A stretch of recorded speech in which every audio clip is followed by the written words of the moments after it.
Assalamualaikum warahmatullahi wabarakatuh. Baik, Waalaikumsalam. bersama saya Andika, your amazing mentor di channel kesayangan Anda, Amazing Mentor. Jangan lupa subscribe, like, comment, and share. Oke, dan hari ini saya terutama ya saya datang berguru nih kepada Doktor Haji Ya, Muhammad Haji. Sofwan Jauhari, LCMAG. Sapa dulu, Ustaz. Assalamualaikum warahmatullahi wabarakatuh. Jadi gini, kita akan membahas tentang apakah MLM itu halal atau haram. Nah, ini penting kita bahas karena saya melihat banyak orang Indonesia sekitar 16 jutaan Ustaz, ya.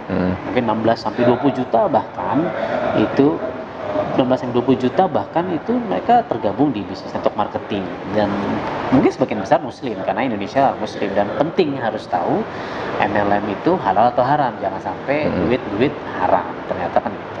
Nah, ladies and gentlemen guys, kita sekarang kedatangan seorang Pak Dr. Sofwan Jauhari. Saya mendatangi beliau sih. Disertasi beliau ini tentang fatwa ulama Indonesia dan Timur Tengah mengenai multilevel marketing. Jadi ini disertasi doktor S3. Ya. S3 di UIN Jakarta. Di UIN Jakarta. Kenapa Pak Ustadz, saya panggil Ustadz aja ya. Kenapa Ustadz antum ngambil judul ini gitu? Oh gitu ya. Baik. Bismillahirrahmanirrahim. Jadi saya tertarik untuk menulis tentang multilevel marketing karena saya melihat ini ada sesuatu yang kosong. Jadi perlu diketahui berarti belum ada yang ngebahas gitu. Belum banyak yang membahas. Karena gini, kalau yang membahas tentang perbankan syariah udah banyak. Ya. Yang membahas tentang asuransi syariah sudah banyak. Tentang pasar modal syariah sudah ada. Yes. Tapi kalau tentang multilevel marketing syariah ini hampir tidak ada. Padahal banyak. Padahal ya perusahaannya di Indonesia ada sekitar 84 ya, yang resmi ya. Yang nggak resmi kabarnya sekitar 400. Di Malaysia saya dengar malah 1000-an lebih. 1000 lebih ya. Okay. Nah, kalau bicara tentang hukum multilevel marketing atau MLM, jadi ada kaidah yang perlu diketahui semua bahwa al-aslu fil muamalat al-ibahah hatta yadulla dalilun ala tahrimiha. Pada dasarnya transaksi muamalat itu adalah halal sampai ada dalil yang mengharamkan. Jadi jangan disamakan antara konsep fikih muamalat dengan konsep fikih ibadah. Muamalat itu hubungan sama manusia, dagang gitu. Seputar bisnis, ekonomi, dan keuangan. Kalau fikih ibadah itu menyangkut rukun Islam kecuali syahadat. Kalau syahadat nanti pembahasan di bab akidah. Ya. Jadi contohnya gini, kalau masalah ibadah, kaidahnya kan sebaliknya, al-aslu fil ibadat al-hadur. Prinsipnya ibadah itu kita nggak boleh, kecuali ada contoh. Kalau saya misalnya mau merutinkan sholat setiap jam 5 sore misalnya, setelah sholat asar, nggak boleh. Kenapa? Karena nggak ada dalil yang menyuruh. Terus gimana? Ya udah jangan jalanin. Kecuali kalau sholat jenazah itu rutin itu ya. Bukan rutin, itu namanya sholat jenazah. Atau misalnya saya mau puasa setiap hari Rabu misalnya. Kenapa hari Rabu? Itu hari baik saya misalnya. Itu nggak boleh, nggak ada perintah. Terus gimana? Ya tinggalin. Nah, tapi kalau muamalat berbeda ya. Muamalat itu prinsipnya boleh, kecuali ada yang mengharamkannya. Mubah kecuali ada yang mengharamkan. Betul. Jadi kalau ditanyakan bagaimana hukum multilevel marketing, pada dasarnya multilevel marketing itu muamalat ya mubah. Tapi kita nggak bisa mengeneralisir karena muamalat multilevel marketing ini kan tadi saya katakan banyak nih. Ya, banyak jenisnya. Banyak, betul modelnya. Jadi kita nggak bisa generalisir semuanya haram ataupun semuanya halal. Gitu. Jadi ada yang halal, ada yang haram, seperti halnya perbankan. Ada yang syariah, ada yang konvensional. Asuransi juga ada yang syariah, ada yang konvensional. Pasar modal seperti reksadana, saham, ada yang syariah, ada yang konvensional. Multilevel marketing juga seperti itu. Jadi nggak boleh mengeneralisir semua multilevel marketing haram atau semua multilevel marketing halal, nggak bisa. Walaupun mungkin ada beberapa MLM yang belum dapat sertifikasi dari DSN misalnya gitu. Apakah hal-halnya itu harus dapat itu dulu gitu? Begini. sertifikasi halal dan sertifikasi syariah itu kan aturan negara untuk melindungi konsumen, untuk melindungi rakyatnya. Ketenangan gitu ya. Contoh nih, kalau kita beli bakwan buatan tetangga, halal apa haram? Halal. Halal. Udah ada label halalnya belum? Belum. Belum. Nah, jadi yang tidak ada nikah siri nggak ke KUA gitu. Kalau nikah jangan ngomongin, saya nggak berani deh. Ada istri saya nonton sekarang. Jadi kalau yang tidak ada label halalnya bukan pasti haram. Oke. Tapi kalau ada label halalnya itu konsumen lebih terjamin. Siap. Nah, begitu pula dengan yang sudah ada label syariahnya atau belum. Tidak berarti pasti yang tidak ada label syariahnya haram. Tetapi yang ada label syariahnya itu lebih terjamin. Negara dalam hal ini berani menjamin. Kalau seandainya ada salah-salah, negara berhak menegur. Tapi kalau multi levelnya ini dia tidak menyatakan syariah, ya negara Indonesia kan bukan negara Islam. Jadi kalau orang yang mau menjalankan konsep bisnis multi level marketing konvensional, boleh-boleh aja. Jadi kalau dia tidak sesuai dengan syariah, ya memang dia tidak mengatakan syariah, ya boleh-boleh aja, nggak bisa dipaksa gitu. Jadi intinya sih saya katakan, tidak semua yang belum berlabel itu pasti haram. Jadi untuk mengatakan halal haram, ya kita harus teliti dulu, dikaji dulu gitu. Nah, kebanyakan kan ya tadi ada ya beberapa kalangan lah ya, ustadz atau kalangan yang memang guys pokoknya MLM haram, mengeneralisasi gitu. Itu kenapa sih kok begitu gitu?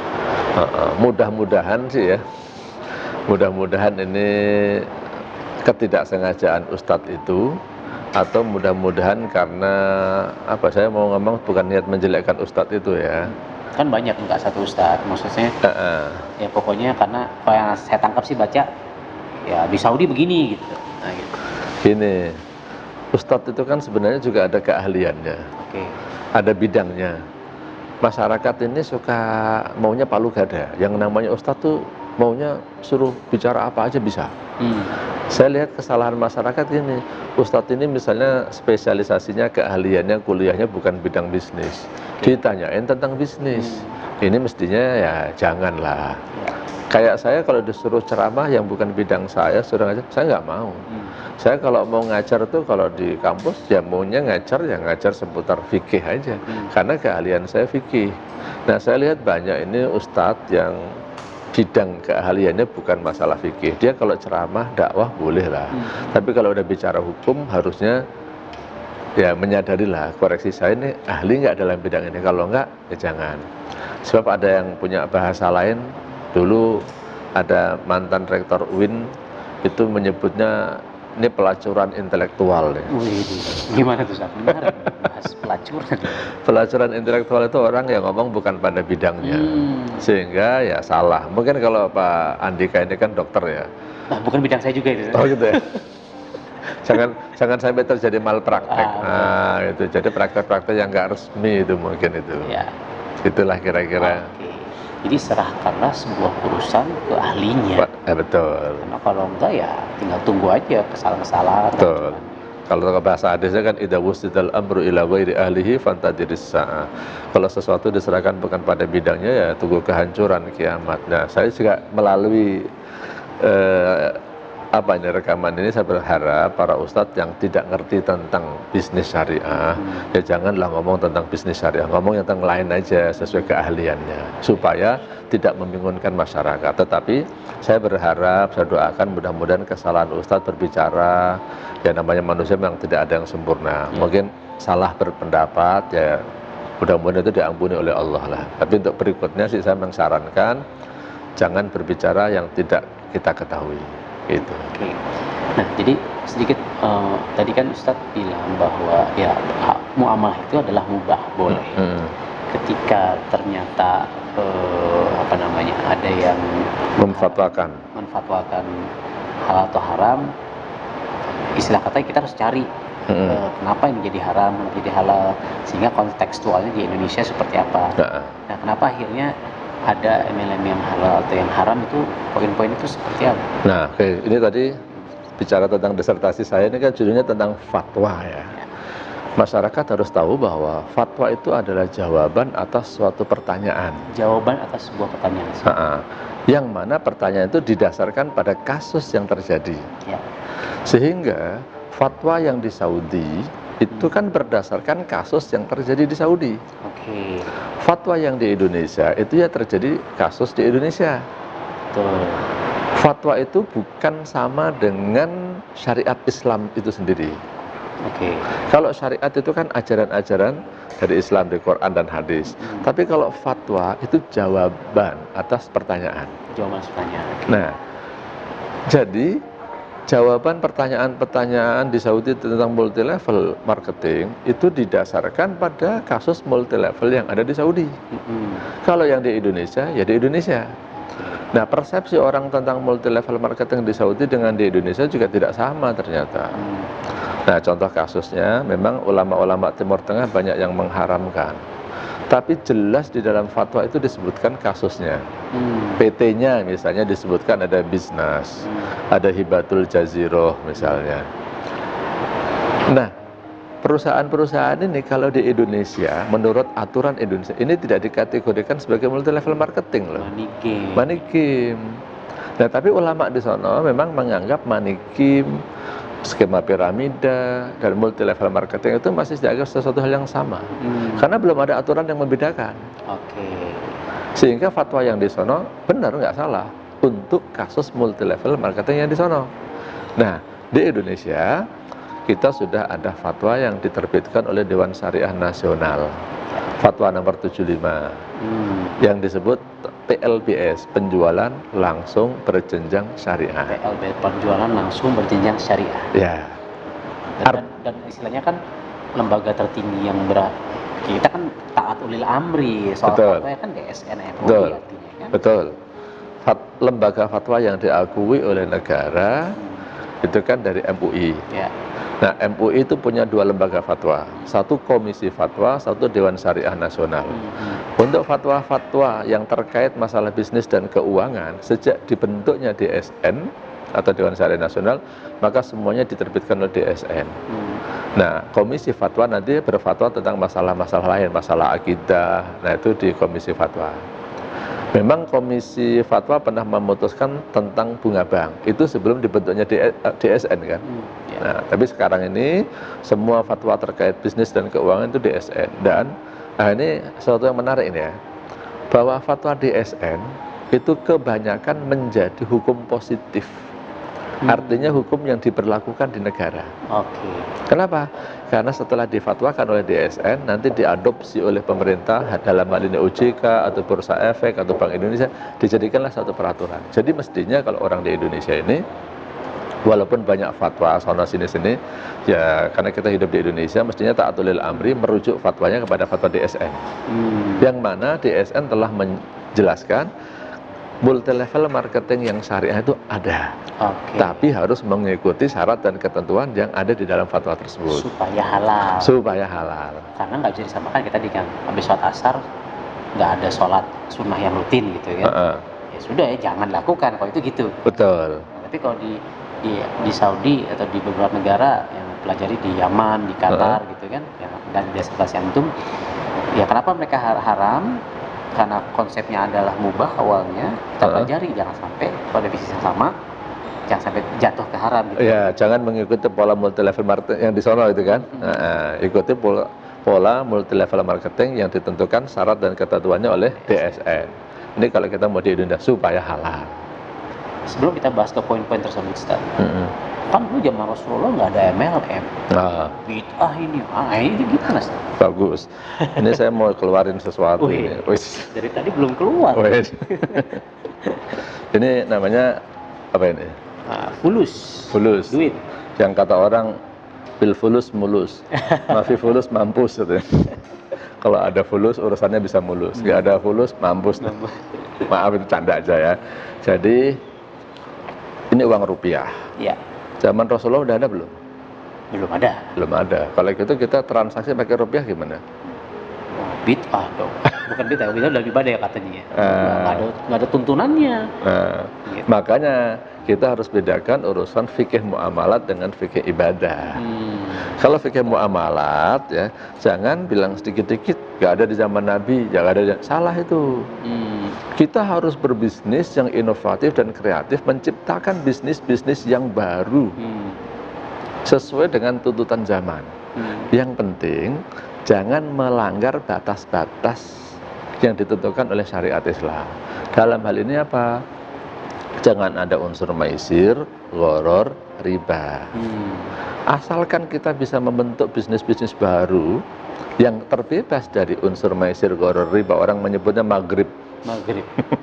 Coba sedikit dijelaskan biar viewers kita tahu maisir itu apa. Maghrib artinya satu maisir. Maisir itu judi. Judi ya. Ini kalau dibahas judi panjang nih. Tapi ciri-cirinya judi itu gini biasanya.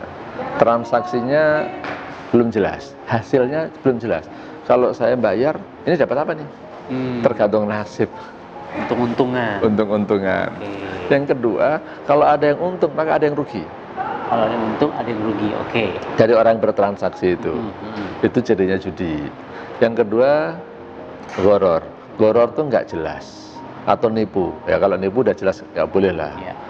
Kalau gharar tuh makna keduanya kan tadi saya katakan tidak jelas. Misalnya nih, antum bilang ini lagi naik mobil berdua, antum bilang ke saya, ada uang recehan nggak? Saya bilang ada. Kemudian saya keluarkanlah uang recehan, saya kasih 2.000 misalnya. Nah 2.000 ini ketika saya kasih ke antum nih, antum bilang, ini uang apa ini? Sedekah apa utang? Akadnya nggak jelas nih. Akadnya nggak jelas. Jangan-jangan niat saya ngutangin, antum pahamnya sedekah nih. Besok saya tagih. Ini gharar. Ini gharar. Segitunya ternyata. Betul. Ini haram. Kalau saya kasih contoh lagi, ojek tuh. Ojek. Kadang-kadang nih saya lihat orang naik ojek yang pangkalan ya. Pak ojek Pak, anterin saya ke sono. Naik aja dia. Sampai sono dikasih duit misalnya 10.000. Tukang ojeknya nggak mau. Maunya 20.000. Loh, kaget. Enggak, saya biasanya 10.000. Tukang ojek, enggak, saya biasanya 20.000 nih. Akhirnya gimana? Wah, akhirnya mungkin si penumpangnya, yaudah kalau nggak mau balikin lagi ke sana. Rugi 2 kali ya. Nah ini kesalahannya adalah gharar, itu akadnya nggak jelas. Di awal nggak ada akad. Betul. Pak, anterin saya ke sono, bayar berapa, harusnya ada itu. Yang satu lagi adalah riba. Nah riba ini masalah yang paling rumit ini, artinya perlu penjelasan yang panjang. Banyak masyarakat salah memahami riba itu artinya tambahan. Setiap tambahan riba. Saya katakan riba itu adalah tambahan yang tidak dibenarkan oleh syariat. Tambahan yang tidak dibenarkan oleh syariat. Nah, kalau yang dibenarkan nggak masalah. Nah, yang dibenarkan, yang tidak dibenarkan gimana? Nah, itu kayaknya perlu kuliah itu, memahami riba. Terbahas juga. Nah, ada di sini riba ada itu. Saya promosiin buku ini, insya Allah, syiar kita. Oke. Nah, jadi tidak semua MLM itu haram. Betul. Kita lihat case by case. Dan kita tidak bisa mengeneralisir antara case di Saudi katakan dengan Indonesia. Betul. Dan hukum awalnya adalah mubah sampai ada yang mengharamkannya. Betul? Sampai ada bukti-bukti atau hal yang menyebabkan dia haram. Betul. Artinya kita sebagai manusia beriman, manusia berakal, kita harus bermain, bermuamalah, berbisnis. Jangan sampai kita ya melanggar batasan. Betul. Gitu kan artinya. Sekarang MUI, EDSN ini sudah punya batasan-batasan tersebut. Apa aja tuh Ustaz? Supaya MLM ini halal. Oke. Batasan-batasannya secara detail mungkin ada di sini ya. Ada 12 persyaratan. 12 persyaratan. Saya mungkin nggak bisa bahas semuanya, tapi sebagian. Contohnya gini, yang namanya multi level marketing itu harus ada produknya. Harus ada produknya. Kalau nggak ada produk ya, ini mau apa nih kalau nggak ada produk nih? Betul. Yang kedua, itu malah ke money game tadi. Money game nanti. Yang kedua, produk yang dijual itu harus produk yang halal. Nah, kemudian misalnya lagi tidak boleh ada praktek money game. Tidak boleh ada praktek money game. Cuma dari lubang tutup lubang tanpa ada produk gitu ya. Betul. Tidak boleh ada excessive markup. Excessive markup. Jadi menaikkan harga yang berlebihan. Jadi ini dalamnya ada, ini aturan buat perusahaan nih. Perusahaan ketika menjual barang itu harus dijual dengan harga yang wajar. Nah, kesalahan masyarakat memahami excessive markup adalah dia membandingkan satu produk tapi dengan produk lain yang tidak selevelnya. Apple to apple. Nah, nggak apple to apple. Ini mahal nih dibandingkan ini. Nah, kualitasnya nggak sama, ya itu jangan. Nah, jadi cari barang yang sejenis lah. Kemudian tidak melakukan praktek money game. Money game itu sebenarnya adalah bahasa lain daripada maisir, judi. Maisir, judi tadi ya. Tidak. Yang duluan paling untung ya itu. Betul. Yang di depan pasti untung itu ciri-ciri money game itu. Kemudian satu lagi yang diantaranya adalah tidak boleh melakukan igro. Igro apa nih, Ustaz? Igro itu kalau bahasa sederhananya tidak boleh melakukan rayuan gombal. Rayuan gombal. Ya. Jadi orang tuh ngerayu masuk multi level dengan tujuan-tujuan yang duniawi, yang membuat orang itu jadi hubud dunia. Nah itu nggak boleh, cinta dunia itu. Jadi ya arahkanlah orang itu berbisnis supaya dia mendapat rezeki yang halal, dia bisa memenuhi kewajibannya, dia bisa beribadah dengan rezeki yang halal yang didapatkannya itu diantara syarat-syaratnya. Tapi nanti boleh kalau mau detailnya dibaca di fatwa nomor 75, fatwa DSN ya, fatwa nomor 75. Nah tadi bicara udah belum tadi? Udah. Nah sebagian aja nggak semuanya ya. Nanti kita bahas yang sering dibahas di lapangan sebenarnya apa. Nah tadi sebelum kita bahas yang seru-serunya igro tadi. Nah kan ada perusahaan-perusahaan MLM yang mungkin ya mobil mewah, kapal lah, dapat pesawat lah apa. Itu gimana itu kalau gitu? Nah ini dikhawatirkan masuk ke dalam bab igro memang. Makanya kita berharap pada para pelaku MLM ya sekarang dirubahlah dalam membujuk orang, dalam memotivasi, dalam memberikan training-training, arahnya jangan kepada hubud dunia, cinta dunia. Sekali lagi ya konsepnya kalau orang muslim kan wa ma khalaqtul jinna wal insa illa liya'budun.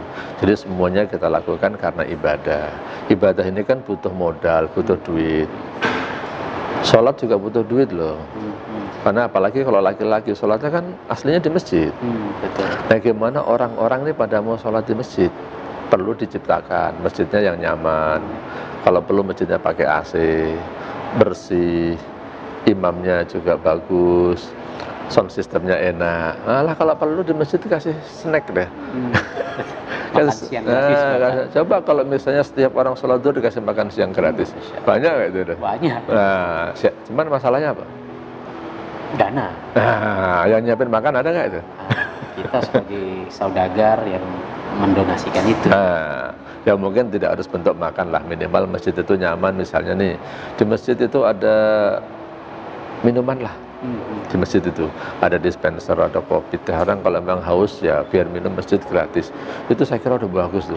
Itu akan mendorong orang mau datang dan merasa nyaman di masjid itu. Bagi orang-orang tertentu, ya kita jangan generalisir dengan tingkat keimanan kita ya harus ikhlas dong. Ikhlas itu pelajaran nomor 2 kalau saya bilang. Nomor 1 orang gimana mau ke masjid dulu. Isi. Ya kan? Bang Rasulullah mengajarkan kalau kamu punya anak umur 7 tahun, ajarin dia sholat, suruh sholat. 10 tahun nggak mau sholat boleh dipukul. Nanti anak bisa protes nih. Daripada saya sholat nggak ikhlas, mendingan nggak sholat. Kalau gitu gimana? Malah jadi salah. Gitu ya. Salah kan? Maka kalau saya bilang, yang penting anak sholat dulu, ikhlas nanti. Jadi bagaimana masyarakat ini mau ke masjid dulu. Urusan ikhlas nanti kalau udah di masjid baru dididik menjadi ikhlas. Itu tahapannya. Artinya kalau tadi kita bicara, kalaupun ada perusahaan-perusahaan MLM yang memang menawarkan hadiah-hadiah yang fantastis, ya dicek dulu itu benar nggak, dapat dari mana. Karena nggak boleh tadi yang kalau dari kualitas produknya dikurangin itu jadi. Iya betul, itu ada bab namanya maisir kan? Judi ya. Bahwa hadiah yang diberikan oleh perusahaan itu bisa menjadi maisir, bisa tidak. Nah itu nanti kita akan mengecek ya. Kita maksud saya di sini adalah otoritas. Dalam hal ini kalau saya mewakili DSN ya, Dewan Syariah Nasional. Jadi anggota DSN MUI. Jadi saya ini memang anggota DSN yang ditugaskan untuk mendampingi perusahaan-perusahaan menjadi pengawas. Kalau ada hal yang tidak sesuai dengan syariah, maka kewajiban saya harus menegur, memberikan nasihat, memberikan masukan. Jadi kalau ada yang melanggar, dia dikasih tahu, bukan langsung dipecat, dicabut, enggak. Dikasih tahu, Pak, ini harus begini-begini. Kalau dia mau, alhamdulillah, tawasau bil haq dan tawasau bis sabr. Tapi kalau dia enggak mau, Nah, nanti izinnya bisa dicabut. Karena saya bisa melapor kepada otoritas atau pemerintah, ini nggak mau taat nih gitu. Jadi kita harus ngecek dulu nih masalah hadiah-hadiah tadi. Jadi kita nggak bisa generalisir juga apakah ini judi atau tidak judi. Uangnya dari mana nih? Kalau uangnya itu adalah dari uang perusahaan, dari dana promosi misalnya, dana iklan, contohnya seperti itu, bisa jadi halal. Tapi kalau dia misalnya harganya di up, jadi misalnya harga produknya aslinya 10.000, sekarang karena ada hadiahnya produknya jadi 15.000 nih dijualnya. 5.000 itu diputar-putar. 5.000 itu sebenarnya ada perjudiannya. 10.000 adalah harga produknya, itu jadi haram. Nah, makanya kita harus cek nanti hadiahnya dari mana gitu. Atau bukan hanya, mungkin harganya tetap tapi kualitas barangnya dikurangi. Nah, betul, itu juga sama, nggak boleh. Betul. Di taktiknya bukan menambah harga tapi mengurangi konten produk atau kualitas produk atau isinya gitu ya. Nah, itu nggak boleh. Oke, nah sekarang yang sering di lapangan itu dibahas nih Ustaz. 2 akad 1 transaksi haram. Satu akad 2 transaksi. Itu gimana Ustaz? Nah, itu kan banyak yang Jadi masyarakat, alhamdulillah saya katakan dari satu sisi ada kesadaran tinggi untuk taat pada syariat. Tapi sayangnya mereka ini belajarnya nggak dalam. 2 akad dalam 1 akad tuh yang dimaksud apa nih? Suka pada menafsirkan masing-masing. Nah, saya mau kasih contoh. Kalau saya punya anak, saya masukin ke pesantren. Setiap bulan saya disuruh bayar SPP 2 juta. Dapat uang dapat makan, dapat tempat tinggal, dan dapat pendidikan. Ini 2 juta yang saya bayarkan ini akadnya apa ini? Uang infak atau apa? Kalau dianalisis secara fikih, dia itu ada satu namanya jual beli. Karena kan dikasih makan. Jadi itu uang makan tuh. Yang kedua, mungkin ada yang namanya ijarah. Karena dia tinggal di pesantren, ada listrik, ada tempat tinggal, ini harus dibayar nih. Ini ijarah. Mungkin juga ada infak. Saya kalau untuk pendidikannya saya anggap infak lah, bukan ijarah lah. Karena kalau pendidikan agama khususnya kalau dianggap ijarah kayak kurang etis. Jual beli agama. Iya, kayak jual beli agama atau jual pendidikan agama. Saya menganggap di sini minimal ada 3 nih. Contohnya tadi, satu adalah ada jual beli, ada ijarah. Ijarah itu apa sih? Ijarah itu jasa. Jasa penggunaan listrik, jasa penggunaan kamar. Ada infak. Apakah ini kita sebut multi transaksi? Multi akad itu ya. Belum lagi uang bangunan itu masuknya. Lagi orang masuk uang bangunan juga. Nanti ada uang wakaf, ada uang seragam. Seragam jual beli. Kalau bangunan kita kan nggak beli bangunan ya kan? Nah, jadi apa itu? Nah, jadi ini bukan termasuk 2 akad dalam 1 akad. Ini kalau dalam fikih namanya al-uqudul murakkabah. Akad yang murakkab itu kalau diterjemahkan itu kuadrat ya. Tersusun maksudnya. Ada akad ini dengan akad ini.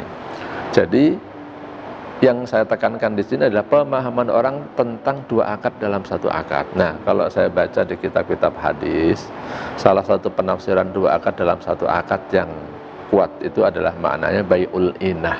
Bai'ul inah itu jual beli fiktif. Jual beli fiktif, misalnya saya pengen utang ke Pak Andika. Kalau utang dalam Islam itu kalau utang 1 juta ya bayar 1 juta. Maka akhirnya Pak Andika nggak mau ngutangin saya. Akhirnya apa? Pura-puranya gini. Nah, itu ada handphone kan. Ini Pak Andika jual ke saya nih. Dijuallah 2 juta. 2 juta. Lalu saya butuh duit malah suruh beli handphone kan nggak punya duit ya. Oh, gini caranya. Ini antum yang butuh duit ke saya kan? Iya, saya mau utang nih. Saya mau utang Pak Andika nih. 1 juta, malah disuruh beli. Ya nggak punya duit. Nah, strateginya gini, dijuallah ke saya 2 juta. Tapi saya bayar setahun lagi ya Pak. Udah, saya jual lagi nih ke Pak Andika. Ini saya jual 1 juta ke Pak Andika. Balik ke saya nih. Balik ke Pak Andika lagi. Tapi Pak Andika harus bayar 1 juta. Nah, jadi akhirnya apa? Handphone ini dilakukan transaksi 2 kali, tapi hakikatnya kan cuma 1. Saya tuh mau ngutang sebenarnya. Dengan cara seperti tadi, akhirnya saya punya utang 2 juta. Kan saya beli 2 juta, bayarnya setahun lagi. Tapi sekarang saya dapat duit 1 juta dari Pak Andika. Terus tapi juga bayar 2 juta, nggak dapat handphonenya juga kan? Nggak dapat. Nah sebenarnya itu adalah saya utang 1 juta, bayar 2 juta. Tapi pura-puranya lewat jual beli. Oh, ini kamuflase aja. Kamuflase, jual beli fiktif. Dalam hadis disebut bai'ul inah. Ini 1 akad 2 transaksi kalau ya, itu yang dilarang. Jadi ya ini 1 akad 2 transaksi gitu Ustaz ya. Karena hakikatnya hanya akad jual beli sebenarnya.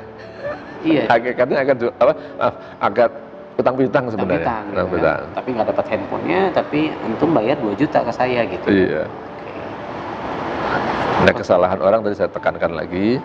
Makanya kalau mau menafsirkan 2 akad dalam 1 akad itu, tolong dicek syarah penjelasan dari para ulama. Kalau itu hadis Bukhari, saya ajarin bukalah kitab Fathul Bari.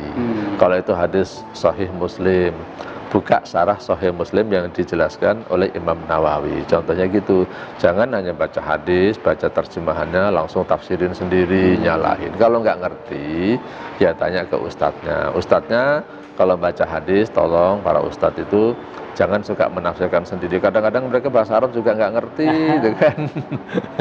Nafsirin sendiri, nah itu yang kesalahan-kesalahan. Oke, jadi sudah clear lah ya soal MLM itu bukan 1 akad 2 transaksi gitu kan, aman soal ini. Insya Allah aman. Secara umum saya katakan haram. Ya, tergantung case by case. Iya, case by case ya. Terus yang kedua, berjenjang nih Ustaz. Komisi itu kan saya nggak, kan ada penjual di luar, saya dapat di bawah saya terus saya tetap dapat gitu.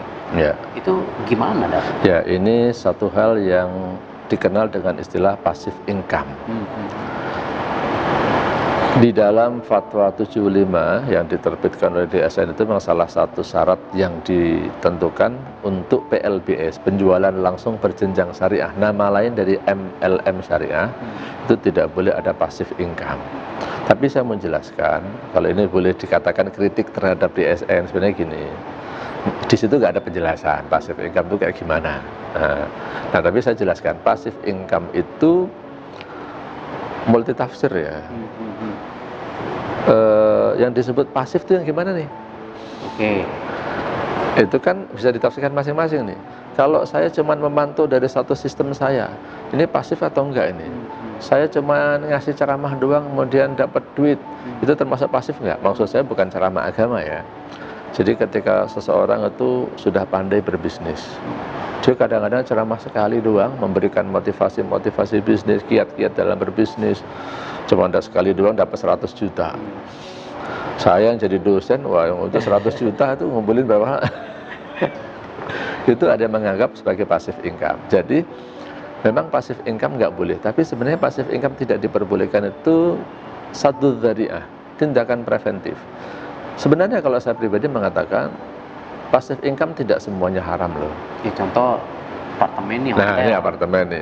Kalau saya bangun apartemen misalnya, kemudian dengan pinternya saya misalnya, saya sudah kelola, saya jadi kondotel, itunya dibuat orang nginep lah. Ya, wah, ada GM-nya, ada semua marketingnya, itu kan kita nggak ngapa-ngapain, orang datang kan sewa ya. Tinggal terima untungnya aja. Terima untung gitu. Itu termasuk passive income nggak?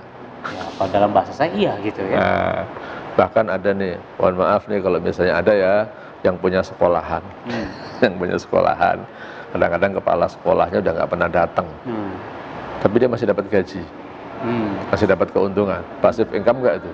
Passive income. Royalti buku deh. Nah, royalti buku. Nulis buku kan gitu. Royalti. Nulis bukunya sekali dapat duit terus gitu. Terus. Ini passive income bukan nih. Nah, jadi yang tadi saya katakan multitafsir, dan kalau saya katakan aslinya sebenarnya passive income itu tidak haram. Tapi kenapa sih passive income itu dilarang oleh Dewan Syariah Nasional? Yang tadi ya disebut kritik atau studi kritis lah ya. Maksudnya saya menganalisa secara kritis di dalam fatwa DSN itu, di situ nggak ada penjelasannya. Nah, masyarakat perlu penjelasan ini. Nah, saya jelaskan tentang passive income ini dilarang oleh Dewan Syariah Nasional. Sebenarnya ada untuk tindakan preventif, untuk menjaga-jaga supaya tidak masuk ke dalam ranah yang disebut dengan money game. Karena biasanya money game itu mengandalkan passive income. Nah, kalau multi level yang benar itu biasanya mengandalkan dari prestasi pekerjaan dia. Ada yang prestasi penjualan, ada yang prestasi, merekrut dan membina orang yang direkrut. Pembinaan juga itu bagian dari kerja. Kerja. Nah ini yang kadang-kadang terlepas dari pengamatan orang. Ini kalau membina itu dianggap seakan-akan bukan passive income. Nah mungkin Pak Andika misalnya tidak menjual, tapi ngajarin orang untuk menjual. Ya. Kemudian mereka jualan semua. Itu termasuk jerih payah Pak Andika bukan? Oh iya, ini bikin video YouTube gini kan subuh-subuh ya kan, jam 7 kita ini udah meeting syuting ini. Berangkat dari rumah subuh, persiapan dari malam ya. Jangan, Itu kan juga jerih payah. Mungkin ini tidak menjual secara langsung, tapi kan ini upaya dalam rangka bisa menjual kan. Nah ini yang orang menganggap kadang-kadang ini mah bukan kerja katanya. Itu. Padahal kerja keras gitu. Kerja YouTuber, keras. coba lu jadi YouTuber gitu. Oh, jadi ya poinnya sebenarnya tadi kan preventif passive income itu sebenarnya tidak haram. Tapi kenapa keluar fatwa itu? Karena ini preventif supaya tidak jatuh ke money game. Karena yang haram itu money game. Sehingga tadi sama kayak tadi kan sebenarnya ya tadi kita punya hotel, punya kos-kosan itu kan passive income yang betul. Kan. Franchise, ya kan, royalti buku. Nah tapi harus ada tadi penjualan atau ya apa namanya pembinaan tadi namanya. Sehingga ini buat para leader-leader MLM nih, apapun MLM-nya ya kalau Anda tidur doang gitu. Nah, itu kena dosa passive income tuh. Tapi kalau leadernya meninggal dunia gitu, kan itu bisa diwariskan memang. Kalau biasanya kan MLM tuh, itu gimana? Oke, itu sama dengan warisan. Ya kalau saya punya harta banyak, kemudian saya mati, anak saya tiba-tiba dapat duit, passive income nggak ya? Ya memang sudah warisan ya kan. Nah dalam konsep multi level itu kan dia kan membangun suatu bisnis, membangun suatu perusahaan nih. Kalau misalnya saya membangun suatu perusahaan, kemudian saya mati, perusahaan masih berjalan, ya kan memang anak-anak saya ahli warisnya masih dapat juga kan. Jangan dibilang itu passive income, itulah dalam tanda kutip prestasi saya dalam mendirikan sebuah perusahaan. Yang namanya prestasi itu tidak harus kerja keras, tapi kadang-kadang kerja cerdas.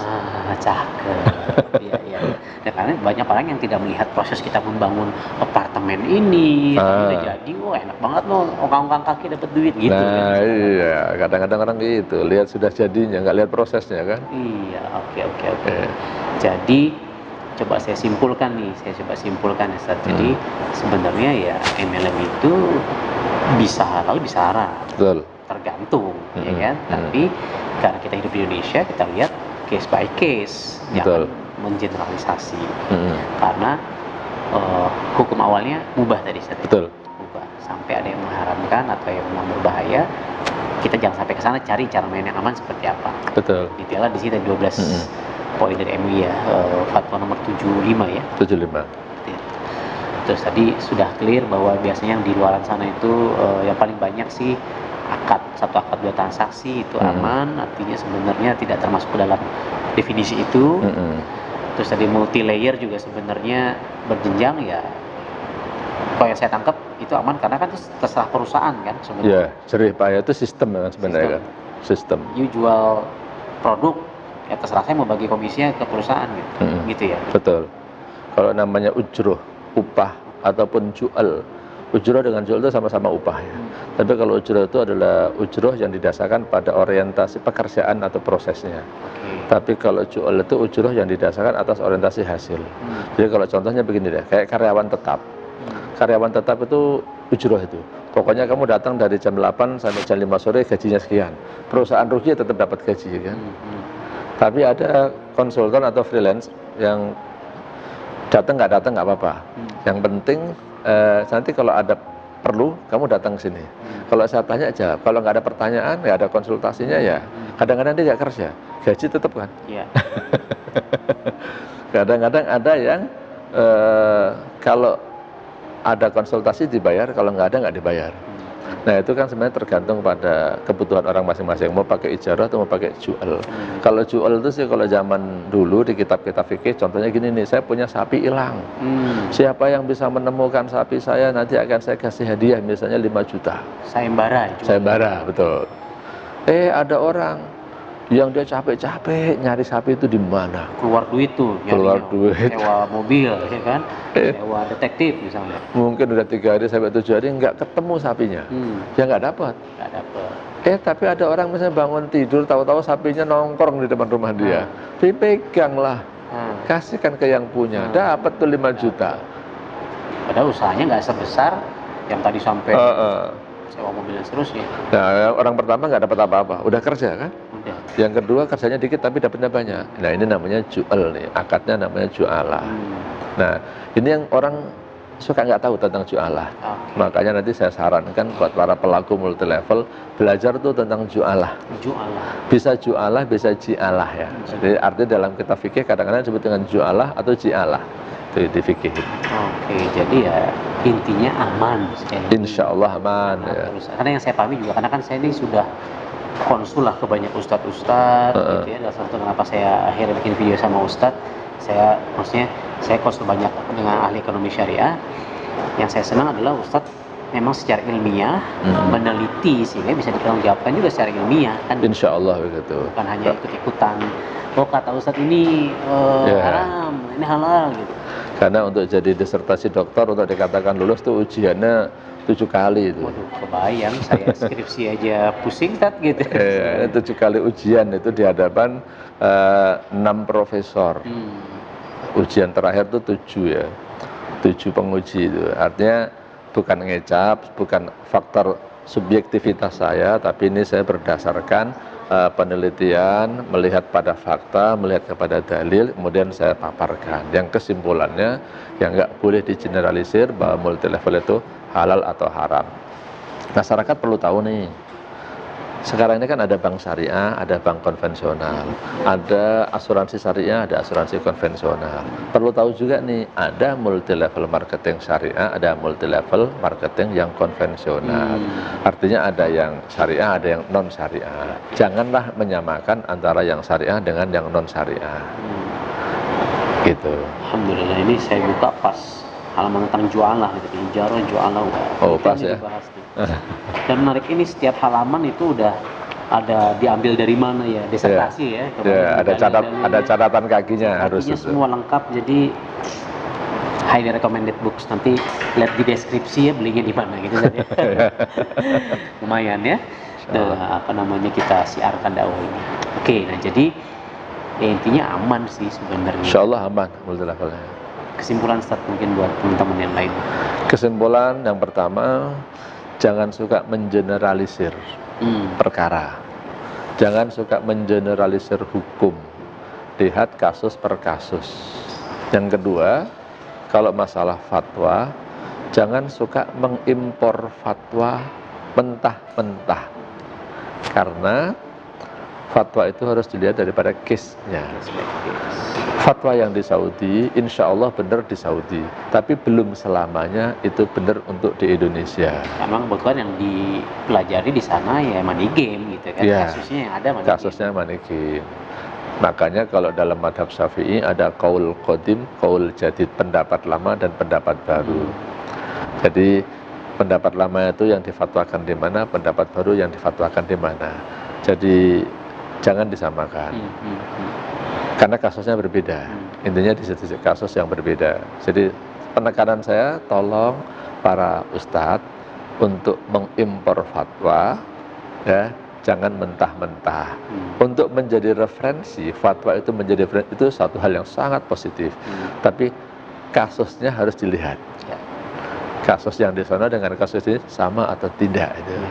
Itu kira-kira pesan penting buat para ustadz gitu. Itu kan buat para ustadz. Nah, kalau buat para pelaku network marketernya nih Ustadz, apa pesan ustadz? Pesan saya, para pelaku bisnis supaya belajar. Belajar tentang fatwa DSN.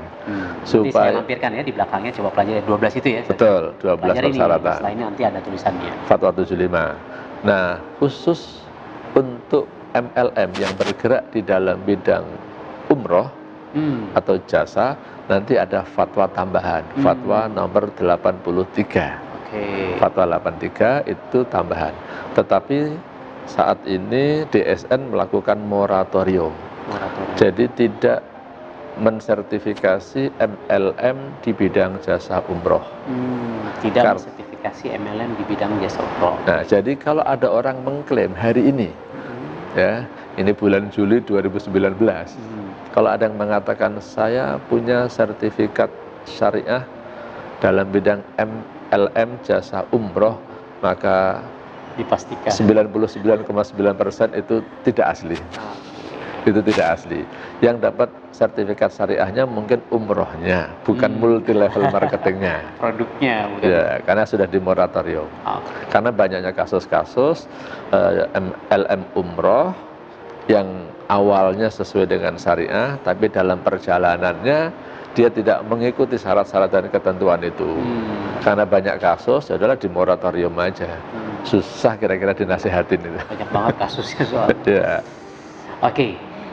So, pelajari lagi 12 poin ya, nanti di sini kan Anda bisa screenshot, nanti saya lampirkan di video ini fatwa nomor 75 ya, dari DSN MUI. Dan paling mungkin buat Pak tadi yang saya coba simpulkan juga buat para network marketernya, jangan igro tadi ya. Ya, jangan igro. Jangan merayu-rayu, gombal, Ya, melebihkan, memberikan janji-janji surga yang sebenarnya tadi dapat ini tapi harganya juga sebenarnya nggak sekian, atau ya, dapat mobil DP-nya doang. DP-nya doang, saya suruh nyicil. Cicilannya suruh bayar sendiri. Gitu. Nah itu harus dipastikan ke perusahaannya, apakah memang dari akadnya sudah jelas. Kalau memang ternyata dari awal dapat DP-nya doang dikasih dari awal sih sebenarnya aman kok kayak gitu. Ya. Jadi dari awalnya harus didaftar ya, betul, gitu betul. ya. Jadi cek sekarang buat Anda pelaku network marketer, cek ke perusahaannya, marketing plan-nya, jika ada janji-janji hadiah mobil kah, pesawat kah, apapun itu gitu, handphone kah, whatever it is, dapat dari mana, hitung-hitungannya seperti apa, supaya kita semua clear. Betul. Tidak ada dusta di antara kita. Yeah. Mantap. Sip, insya Allah mungkin video ini bisa mention lagi teman-teman yang mencari maisyahnya dari dunia network marketing. Yeah. Ya. Mudah-mudahan barokah. Mudah-mudahan barokah dan bisa menjalankan dengan rasa tenang yang lebih menenangkan, karena banyak teman-teman di luar sana juga konsul ke saya saat itu kan pengen nih, karena kan saya suka di video-video sebelumnya misalnya bagaimana karyawan menjadi orang kaya misalnya. Ya salah satunya selain investasi di situ, salah satunya paling mudah adalah network marketing gitu. Betul, ya. betul. Karena modalnya relatif kecil, ada yang membina, ada yang membantu, ada komunitasnya. Tapi tadi mereka banyak bertanya-tanya. Tapi alhamdulillah hari ini insyaallah clear. Insyaallah. Jazakallah khair. Wa iyyakum. Mudah-mudahan ini jadi majalah kita semua. Stay tune terus, saksikan terus video-video saya di channel Amazing Mentor. Viralkan video ini, share supaya banyak teman-teman dapat informasi yang menarik dari ahlinya ahli MLM secara syariah ya, Dr. Haji Muhammad Sofwan Johari LC-MAG. LC-nya dari mana, Ustaz? LC dari Libya. Libya, Masya Allah. Saya Andika dan Dr. Sofwan Johari. Sofwan Johari undur diri. Stay tune terus, subscribe, like, comment, and share. Assalamualaikum warahmatullahi wabarakatuh. Waalaikumsalam warahmatullahi wabarakatuh.